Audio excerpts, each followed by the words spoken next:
About here. And then your common bile duct, which is that green part right there, imagine it swooping down and punching through.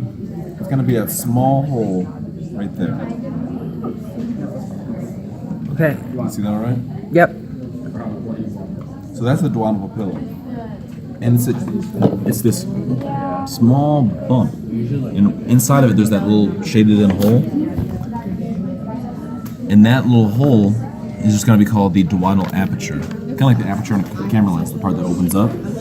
Okay, so where would she mark the if that's the aperture, if you're saying that little black dot's the aperture then? Well, the aperture's not on your list, so if they tag it, just say duodenal papilla. Okay. What were the ducks that you said?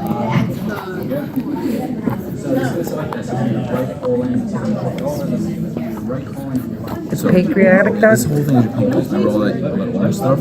This is going to be your pancreatic duct. All this white is pancreatic, and this is where it's going to dump insulin into the digestive tract. Now, if you kind of want to connect these dots, here's the liver. There's the common bile duct. Common bile duct's going to come down and swoop down. As it's coming down, sorry, just 1 second. As it goes down, it's going to come around, go through, and where it comes through, it's going to be right there. So here's where bile's going to be coming out. Do you guys know like the function of bile? The what? Say it. What was the question? Yeah, you get on the tip of your tongue. What's the question? What's the purpose of bile? You know? I actually do, but I can't remember. You got all This- this puzzle. Doesn't it aid in because it dumps in the duodenum to aid in the nutrients, and it goes to the blood too, doesn't it? So the bile is really important. And now, the giant purpose of the bile is to break down fats. And the proper term is to emulsify fats. So let's say you're at home, you're having to do the dishes, and you get a big greasy pan for breakfast. If it's full of oil, hydrophobic oil, and you put water on it, the water's going to beat up and wash off. So no matter how hard you put the water on, you can't break down that fat that's in the pan. But if you want to break it down, you put something that can kind of emulsify, break it into smaller pieces. So we use soap. That's how soap works. Soap takes this giant chunk of fat and breaks up into small pieces that can be washed away by the water. That's the purpose of bile. Bile is there to break down all this fat. So let's say we have a big greasy meal. We got to have a storage of bile to say, hey, big greasy meal. Let's put some more in the small intestine to break down that fat. Which also explains why it happens at the very first part of the small intestine, in that duodenal papilla.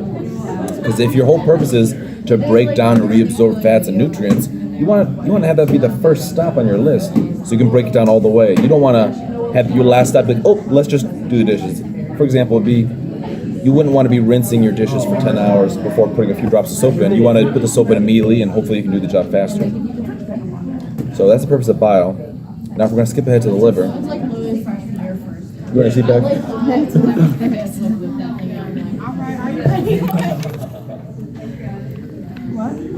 So I just told you guys what bile does. Now bile is made in the liver and constantly going to be secreted. So there's always going to be a little bit of bile coming through and getting dumped into that duodenal papilla. There's always going to be some coming through while you eat.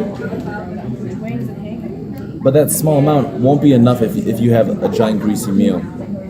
So let's say right now, I went and just got a big burger at Solomons and I had a lot of grease in my stomach. I had to break that down somehow. That normal amount of bile wouldn't do it.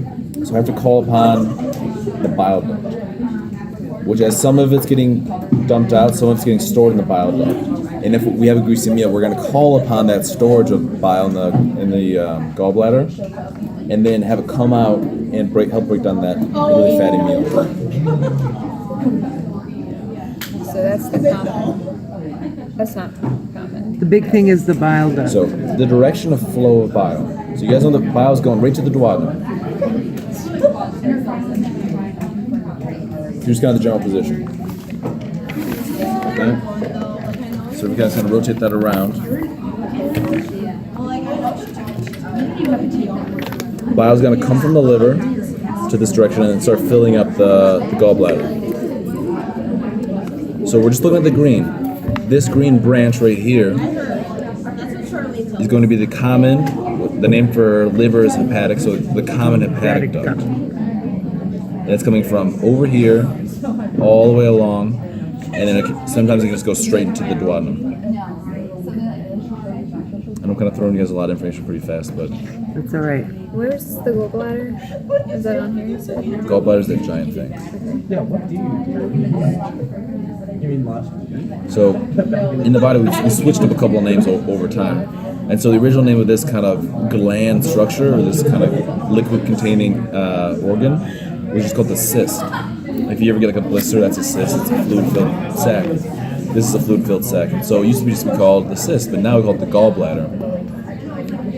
And so we have a series of ducts. The first duct out of the gallbladder is the cystic duct, in reference to its old name. And then it goes into the common bile duct Yes. And now, why do you think it's called the common bile duct? because it's coming from two places. There's two. Exactly. So what are the two places? Well, one's from the. One's, It's all right here. one's from the liver and One's one's from the liver. One's from the liver and one's from the gallbladder. So here we have the cystic duct meeting up with the common hepatic duct into the common bile duct. So, cystic is, where does it start and end? Now, if you kind of look kind of closely, this giant kind of balloon structure is just your gallbladder. Okay. And you see there's a little kink right there. That's to kind of denote that, hey, we're starting a new duct. Now, as we go up, you kind of get to this T structure. And you're looking at it this way. The side of the T that's all by all the blood vessels is going to be the common hepatic. Okay. Now, the side of the T that looks like it's kind of trying to leave, that's the one that actually is leaving. That's the one that's going to end up dumping into your duodenal papilla. Common bile duct? You got it.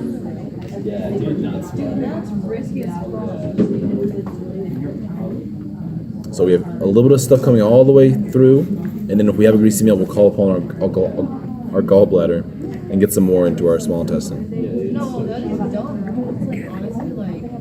That might have been overkill, but hopefully that explained it pretty well. Thank you. Any questions? No, not right now. So that's part one of the small intestine. We're gonna skip over part two because you know that part one it's the duodenum. You guys know everything that's going on right around here. You have your pancreas dumping in that way. You have your common bile duct coming down and going through that duodenal papilla. This area right here, that's the first part of the small intestine. That's duodenum. Pancreatic duct? All that way. White part. If you're going to a white part, middle, white branchings, middle of the pancreas. Okay. Where's the common hepatic duct, though? Well, common hepatic duct, like we said, is going to be that. Imagine this is a T. Okay. It's the branch of the T that's all by all the blood. Oh, vessels. okay. So we've got, okay, all right, we got the, okay. Remember, so like we have stuff coming from the liver, stuff coming from the gallbladder, and then you have the common bile. So, okay, so the, okay. Common hepatic, Common cystic, hepatic, cystic, and then common bile. okay. Where would the tail of the pancreas be turned? Anything that's over here, and if it's kind of in this kind of little nook, that'll be the head.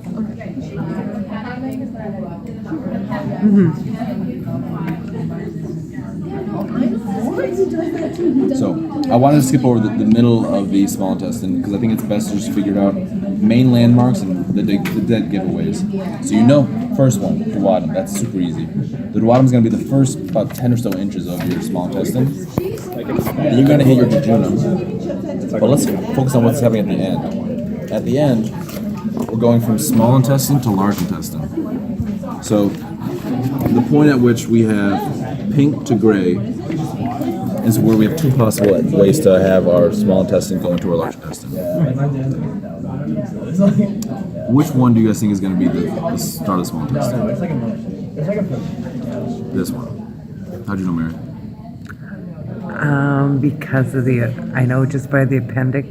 Really? So the appendix, the vermiform appendix, is that finger-like little doohickey on the end of your cecum, which the cecum is the first part of the large intestine. But our cecum is really non-existent too. She's gonna join Here. us. Yeah. Here. Here, bring it. Oh, wait a minute. Here, let's do it this way. Musical chairs. Here. Perfect. Thank you. Just So remind me of your name? Ellie. Ellie. All right, Ellie. So right now we've been going over kind of like what's going to happen as a ball of food goes, you swallow it, and what path is it taking on the way out? Okay. So you guys want to kind of go over what we just learned about the duodenum with her?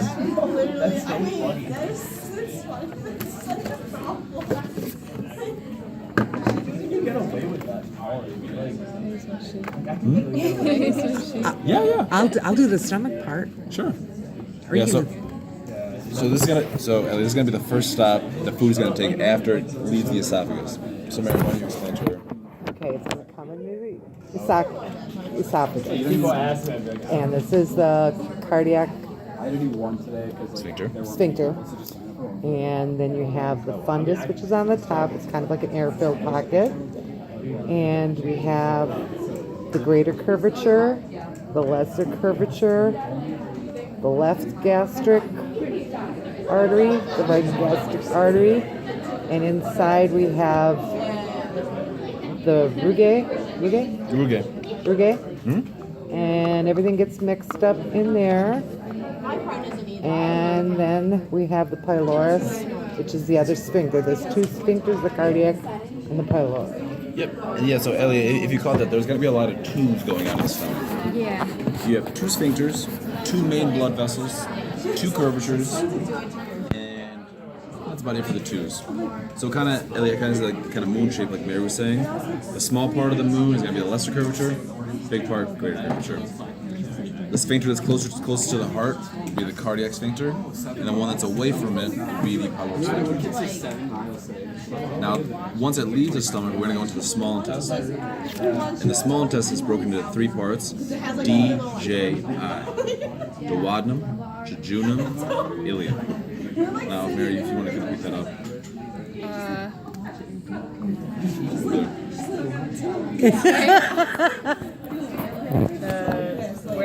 Well, this is the duodenum. I know that. It's kind of how it fits together. Okay, so it's down here. This is the beginning of the small intestine. You know this. This is the duodenum. This is the duodenum. Papilla. Papilla. Now, what's the purpose of the duodenum papilla? Oh, and then like knocking them over. No. Yeah. Yeah. What's about? Yeah. Okay. And that digest, or I guess that breaks down the fat. That's good for the duodenum. Now, what about the pancreas and pancreatic duct? So we take off the stomach.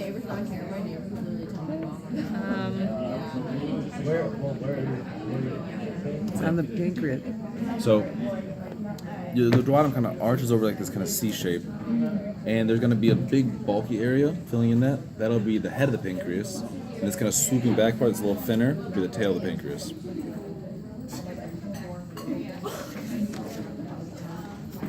What things do you still have to go over in your list? I've like gone over everything. I just like really deeper understanding. Sure. Well, then I want to keep going at like kind of their pace, and if you have any questions, jump on in. Awesome. Thanks. So we just went over the first part of the small intestine. Now we're focusing on is we're going to skip the middle and go to the very end.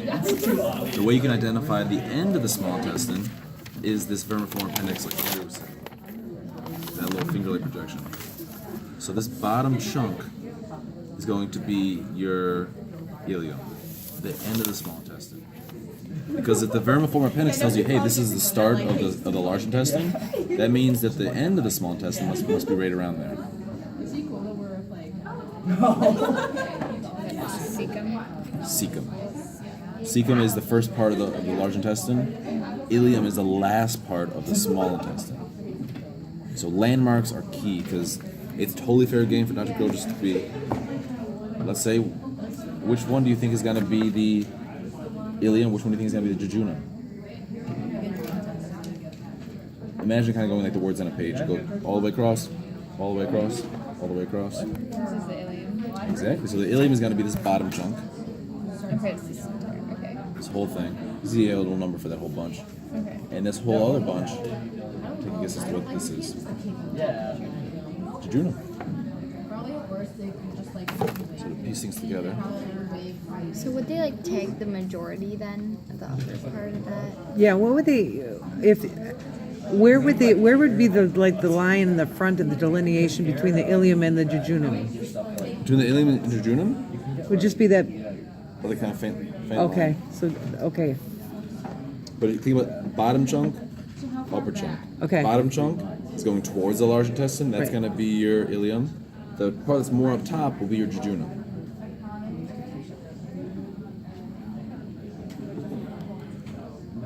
And don't say that this top part is going to be your duodenum, because we know that the duodenum is not very long. It's about 10 inches. Is it just that part then? For you guys, yes. Yeah, because then you know here. And if they tag like that kind of porthole in the back, that'll probably be just the start of the jejunum. Yeah. She said it was. And I'm like, yeah. So like. No, but I don't want to. So now we're in the colon. We know that we're in the colon because we passed that point of the appendix. Now the purpose of the appendix, we can live without it. It's not super critical. The main purpose of it was that it's kind of this outpouching where you wouldn't have food going through, but you could have bacteria live there. And what that would allow us to do is have bacteria that can break down raw meat. So during our caveman days, it was an extended part of our colon that allowed us to digest raw meat. But since we don't have a steady diet of raw meat and steak every day, we don't really need it. So it kind of shrivels up in that small structure and doesn't do much. But oftentimes if someone has appendicitis, there's a small opening that goes into there, and oftentimes that can get lodged and you have a bacterial infection. It gets inflamed. And if that ruptures, you have bacteria all throughout your whole GI tract, and you can get really, really sick that way. You get sepsis. Not trying to scare you. So we know that we're in the colon because of this appendix. Gonna flip things over. The colon's breaking down into a couple parts. The first part, which is going to be our entranceway. We left the ileum, and now we're in the cecum. So cecum is this kind of windowed out part. It's kind of small. It's just this windowed area. You can see it from the other side too. Yep. Over. where would she tag it though? In Ileum? the front, I think, no, the The front's probably cecum. easier. The cecum? Most likely the cecum will be tagged just around there, the first inch or so of the large intestine. So, here's how it's going to sit. Here's the cecum, and the flow of feces going through is going up. We're going to hit a kink, go across, hit a kink, go down, swoop around, and then out. Now, that was a lot kind of going on real quick, but we can walk through it. So, we had the cecum. Now we're going up. Now, another name for the large intestine is the colon. So this part that's going up is the ascending colon. We have a kink. And then, what was the name of this muscle? Transverse. Transverse. So a transverse motion, if everyone's going straight up, transverse is the one that's going side to side. So something that's going side to side is called transverse. So we have the ascending colon, a kink, which we're going to name soon, and then the colon goes right across. So the part of the colon that goes right across is just going to be called the transverse colon. Then we have another kink, because it's going to switch direction and start going down. And if it's going down, let's just call it what it is. It's descending. So it's descending, descending, descending, descending, descending, all throughout. So from that kink to this whole thing that looks like kind of like a little cell phone kind of that way, this whole area is all descending. And then after the descending, we have something called sigmoidal, or S-shaped. And that's something better represented when we kind of bring together our reproductive organs, because the reproductive organs on these models show a little bit of that. So I'm gonna go grab that for you guys real quick.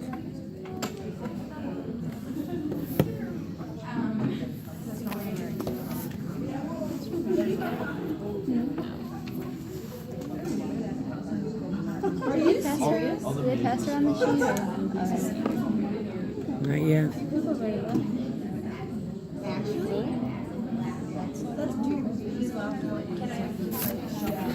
Or did you get the